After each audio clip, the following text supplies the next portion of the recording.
ನಾವಿವಾಗ ಅಗಸೆಕಾಯಿ ಬಸ್ಸಾರು ಮಾಡೋಣ. ಅಲಸಂದಿ ಕಾಳು ಅಗಸೆಕಾಯಿ ಹಾಕಿ ಹಳ್ಳಿ ಸ್ಟೈಲಲ್ಲಿ ಬಸ್ಸಾರು ಮಾಡೋಣ. ಇದು ಅಗಸೆಕಾಯಿ, ಅಲಸಂದಿ ಕಾಳು ತೊಗೊಂಡಿದ್ದೀನಿ. ಅಗಸೆಕಾಯಿ ಬಸ್ಸಾರಿಗೆ ನಾನೀಗ ಒಂದು ಅಲಸಂದಿಕಾಯಿ ತೊಗೊಂಡಿದ್ದೀನಿ. ನನಗೆ ನಾಟಿ ಅಲಸಂದಿಕಾಯಿ ಸಿಗಲಿಲ್ಲ, ಅದಕ್ಕೆ ಫಾರಮ್ ಅಲಸಂದಿಕಾಯಿ ತೊಗೊಂಡಿದ್ದೀನಿ. ನೀವು ನಾಟಿ ಅಲಸಂದಿಕಾಯಿ ಹಾಕ್ಕೊಳ್ಳಿ, ತುಂಬ ಚೆನ್ನಾಗಿರುತ್ತೆ. ಕಟ್ ಮಾಡಿರೋಂಥ ಅಗಸೆಕಾಯಿನ ಹಾಕ್ಕೊತೀನಿ. ಹಾಗೆ ಇದಕ್ಕೆ 2 ಲೋಟ ನೀರು ಹಾಕಿ ಚೆನ್ನಾಗಿ ಬೇಯಿಸ್ಕೊತೀನಿ. ರುಚಿಗೆ ಉಪ್ಪು. ಇದು ಚೆನ್ನಾಗಿ ಬೇಯೋ ಅಷ್ಟೊತ್ತಿಗೆ ನಾವು ಇದಕ್ಕೊಂದು ಮಸಾಲೆ ರುಬ್ಕೊಂಬರೋಣ. ಈಗ ನಾವು ಒಂದು ಕಡಾಯಿ ಇಟ್ಕೊಂಡು ಅದಕ್ಕೆ 1 ಸ್ಪೂನಷ್ಟು ಎಣ್ಣೆ ಹಾಕ್ಕೊಳ್ಳೋಣ. ಖಾರಕ್ಕೆ ತಕ್ಕನಷ್ಟು ಹಸಿಮೆಣಸಿನ್ಕಾಯಿ, ಸಣ್ಣ ಈರುಳ್ಳಿ, ಬೆಳ್ಳುಳ್ಳಿ, ಸ್ವಲ್ಪ ಮೆಣಸು, 1 ಸ್ಪೂನಷ್ಟು ಜೀರಿಗೆ,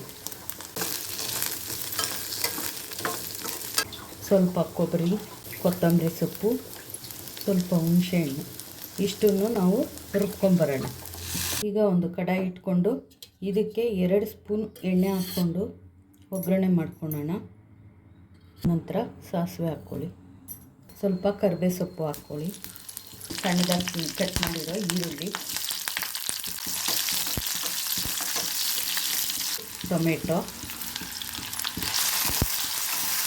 ಟೊಮೆಟೊ ಮೆತ್ತಗಾಗೋವರೆಗೂ ಬೇಯಿಸ್ಕೊಂಡು ಈಗ ರುಬ್ಬಿರೋ ಮಸಾಲೆ ಹಾಕೋಣ.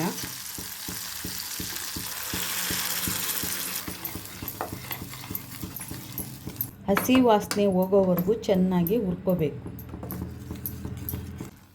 ಅದಕ್ಕೆ ಬರೋವರೆಗೂ ಹುರ್ಕೊಂಡು ಈಗ ಇದನ್ನು ಕಾಳು ಬಗ್ಸಿರೋ ನೀರಿಗೆ ಸೇರಿಸೋಣ.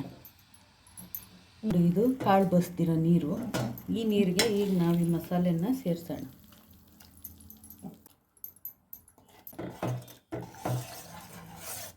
ಚೆನ್ನಾಗಿ ಕಲಿಸ್ಕೊಂಡು 2 ಕುದಿ ಬರೋವರೆಗೂ ಕುದಿಸ್ಕೊಂಡ್ರೆ ಸಾಂಬಾರು ರೆಡಿ ಆಗುತ್ತೆ. ಈಗ ಕುದಿ ಬಂದು ಸಾಂಬಾರು ರೆಡಿಯಾಗಿದೆ. ಈಗ ಪಲ್ಯ ಮಾಡ್ಕೊಳ್ಳೋಣ. ಪಲ್ಯಕ್ಕೆ ಈಗ ಬಾಣಲಿಗೆ 2 ಸ್ಪೂನ್ ಎಣ್ಣೆ, 1 ಸ್ಪೂನ್ ಸಾಸಿವೆ ಹಾಕ್ಕೊಳ್ಳೋಣ. ಹಾಗೆ ಸ್ವಲ್ಪ ಕರಿಬೇವು ಸೊಪ್ಪು ಹಾಕಿ 2 ಈರುಳ್ಳಿನ ಕಟ್ ಮಾಡಿ ಹಾಕ್ಕೊಂಡು 8ರಿಂದ 10 ಒಣಮೆಣಸಿನಕಾಯಿಗಳನ್ನ ಕಟ್ ಮಾಡಿ ಹಾಕ್ಕೊಂಡು ಚೆನ್ನಾಗಿ ಹುರ್ಕೋಬೇಕು. ಹಸಿ ತೆಂಗಿನಕಾಯಿ ತುರಿ ಹಾಕ್ಕೊಂಡು ಮಿಕ್ಸ್ ಮಾಡಿಕೊಂಡು ಆವಾಗಲೇ ಬೇಯಿಸಿಟ್ಕೊಂಡಿರೋ ಅಲಸಂದಿ ಕಾಳು ಮತ್ತು ಅಗಸೆಕಾಯಿ ಹಾಕಿ ಮಿಕ್ಸ್ ಮಾಡ್ಕೊಳ್ಳಿ. ಇದಕ್ಕೆ 2ರಿಂದ 3 ಸ್ಪೂನು ಎಳ್ಳು ಮತ್ತು ಕಡಲೆ ಬೀಜದ ಪುಡಿನ ಹಾಕಿ ಚೆನ್ನಾಗಿ ಮಿಕ್ಸ್ ಮಾಡಿಕೊಂಡ್ರೆ ಪಲ್ಯ ರೆಡಿ.